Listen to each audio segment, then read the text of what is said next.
Praise the Lord. கர்த்தருடைய பரிசுத்த நாமத்துக்கு மகிமை உண்டாவதாக. இந்த நாளில் கூட இந்த வீடியோ மூலமாய் உங்களோடு கூட பேசுவதிலும் உங்களை பார்ப்பதிலும் நான் மிகுந்த சந்தோஷம் அடைகிறேன். எதனால் இந்த வீடியோ பதிவு அப்படின்னா, நாங்கள் பழைய வீட்டிலேருந்து புது வீடு வந்துட்டோம். புது வீடு இது வரைக்கும் நாங்கள் வீடியோ பதிவு பண்ணலை. ஆனால் இன்றைக்கி காலையில் ஜெபிக்கும் பொழுது ஆண்டவர் இந்த வீடியோ பதிவு பண்ண ஒரு ஏவுதலை உண்டாக்கினார். இதனாலேயும் கூட பார்த்தீங்கன்னா, நீதியின் ராஜா ஊழியத்தின் சார்பில் நம்ம வாட்ஸ்அப் குரூப் ஒன்று கிரியேட் பண்ணியிருக்கோம்.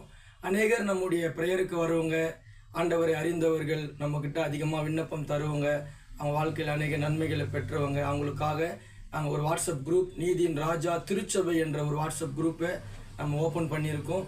அந்த வாட்ஸ்அப் குரூப்பில் நான் அநேகரை இணைத்திருக்கிறேன். ஒருவேளை உங்களை நான் விட்டுட்டு இருந்தேன்னா நீங்கள் தாராளமாக என்னை கான்டாக்ட் பண்ணலாம். இந்த வாட்ஸ்அப் குரூப் எதற்காகனா, ஆண்டவரை அறியாத பிள்ளைகள், திருச்சபைக்கு போகாதவங்க, ஒருவேளை திருச்சபைக்கு போய் நான் சபைக்கு போகிறதில்ல, நான் பின்மாற்றம் அடைஞ்சிட்டேன் அப்படின்னா நீங்கள் தாராளமாக நீங்கள் என்னை கான்டாக்ட் பண்ணி அந்த குரூப்பில் உங்களை இணைத்து கொள்ளலாம். அது மற்றபடி என்னுடைய நண்பராக இருக்கட்டும், இல்லை சபைக்கு போகிறவங்க யாராக இருந்தாலும் இந்த குரூப்பில் அலோடு கிடையாது. யாருக்கு அலோடுனா, உண்மையாக ஆண்டவரை தேடுறவங்களும் சபைக்கு போகாதவங்க, முதலாவது என்னுடைய மந்தைகளுக்கு வருவர்களுக்கு தான் இந்த குரூப்பை நான் கிரியேட் பண்ணியிருக்கேன். எதனால் இந்த குரூப்பு ஏன் நான் கிரியேட் பண்ணேன்? அநேகர் நினைக்கலாம், ஒருவேளை குரூப் இவங்க இஷ்டமாக பண்ணுறாங்க, ஒருவேளை அவங்கள பார்த்து பண்ணுறாங்க, இவங்கள பார்த்து பண்ணுறாங்க, அப்படிலாம் இல்லை. காலையில் ஜெபிக்கும் பொழுது ஆண்டவர் ஒரு வார்த்தையை கொடுத்தார். அந்த வார்த்தையை நான் உங்களோடு பகிர்ந்து கொள்கிறேன். பிலிப்பியர் 4:6 அதில் இப்படியாக கூட சொல்லுது, நீங்கள் ஒன்றுக்கும் கவலைப்படாமல் எல்லாவற்றையும் குறித்து உங்கள் விண்ணப்பங்களை ஸ்தோத்திரத்தோடு கூடிய ஜபத்தினாலும் வேண்டுதலினாலும் தேவனுக்கு தெரியப்படுத்துங்கள். எதற்காக இந்த வாட்ஸ்அப் குரூப்னா, உங்களுடைய விண்ணப்பங்களை, உங்களுடைய ஜப குறிப்புகளை, உங்களுடைய தேவைகளை நீங்கள் இந்த வாட்ஸ்அப் குரூப்பில் தெரியப்படுத்தலாம். நாங்கள் அதற்காக ஜெபிக்கிறதுக்கு தான் இந்த வாட்ஸ்அப் குரூப்பு.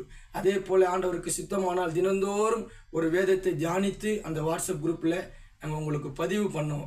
அதை நீங்கள் கேட்கும் பொழுது ஆவியில் பலன் அடைவீங்க. உங்கள் விண்ணப்பங்களை கொடுங்க, அதிகமாக ஜெபிங்க, ஜப குறிப்புகளை அனுப்புகிறோம், அதிகமாக ஜெபிங்க. இதோடைய தரிசனமே என்னென்னா, நீங்கள் எல்லாம் உருவாகணும். நீங்கள் எல்லாம் உருவாகி, ஆண்டவர் எப்படி சீஷர்களை உருவாக்கி பல தேசங்களில் பல பட்டணங்கள் அனுப்புனாரோ, அது போல் உங்களை உருவாக்குறது தான் இந்த தரிசனமே.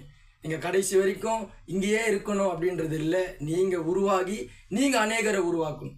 ஏன்னா கூட்டத்தில் ஒருத்தராக இருந்த ஆசீர்வாதம் இல்லை, நம்ம ஒரு கூட்டத்தை உண்டாக்கணும், அதுக்கு தான் ஆசீர்வாதம். அதனால தான் இந்த குரூப் ஆரம்பிச்சிருக்கோம். ஒருவேளை மீண்டுமாய் பதிவு பண்ணுறேன், உங்கள் பேரை நான் மறந்துருப்பேன் அப்படின்னா நீங்கள் தாராளமாக எனக்கு கான்டாக்ட் பண்ணி என்னுடைய பேரை நீங்கள் இணைத்து கொள்ளுங்க அப்படின்னு சொன்னால் நாங்கள் கண்டிப்பாக இணைத்து கொள்ளுவோம். ஏன்னா ஆண்டவர் அறியாத பிள்ளைங்க அநேகர் என் நண்பராக இருக்கிறீங்க, வாட்ஸ்அப்பில் இருக்கீங்க, ஆண்டவர் அறியாதவர்களாக இருக்கீங்க. ஒருவேளை உங்களுக்கு ஐயா என்னை நீங்கள் இணைத்து கொள்ளுங்க அப்படின்னா நாங்கள் தாராளம்